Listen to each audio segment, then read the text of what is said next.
எல்லா டெய்லர்ஸ்க்கும் வணக்கம். இன்னைக்கு நான் வந்து கோட்டு ஸ்கர்ட் வந்து ஸ்டிச் பண்றது வீடியோ போட்டிருக்கேன். ஸோ எல்லாருமே வந்து கிளிக் பண்ணி பாருங்க.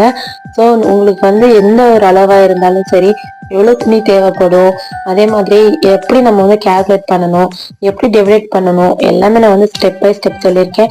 ஸோ ஒரு பிகினராக இருந்தால் கூட கிளீனாக அந்த உத்து பார்த்தீங்க, அதே மாதிரி இன்ட்ரெஸ்டாக பார்த்தீங்க அப்படின்னா கண்டிப்பாக நீங்களும் வந்து ஸ்கர்ட் வந்து கட்டிங் பண்ணிடலாம். பிகினர் டெய்லர்ஸும் வந்து ஒரு கன்ஃபியூஷன் வந்து இருக்கும். நம்ம வந்து நம்மளே டெய்லராக இருந்து நம்ம குழந்தைங்களுக்கு கஸ்டமர்ஸ் தைச்சு கொடுக்குற ஒரு இன்ட்ரெஸ்ட் இல்லைனாலும், அந்த பழகலைனாலும் நம்ம குழந்தைங்களுக்கு ஸ்டிச் பண்ணி கொடுக்கறதுக்கு பழகணும் இல்லையா? ஸோ நம்மளே டெய்லராக இருந்து நம்ம வந்து ஒருத்தர்கிட்ட ஸ்கர்ட் தைச்சு கொடுங்க, ஸ்கூல் யூனிஃபார்ம் தைச்சு கொடுங்க அப்படின்னு வந்து போய் நின்று போய் வச்சுக்கோங்க. கண்டிப்பாக அது வந்து கொஞ்சம் வருத்தமான விஷயம்தான். ஸோ நீங்கள் வந்து ஸ்டிச்சிங் பண்ணி அது வந்து அவங்க குழந்தைங்களுக்கு வந்து போட்டு காமிக்கலாம். ஸோ இந்த வீடியோ வந்து ஃபுல்லாக பாருங்கள். தேங்க்யூ.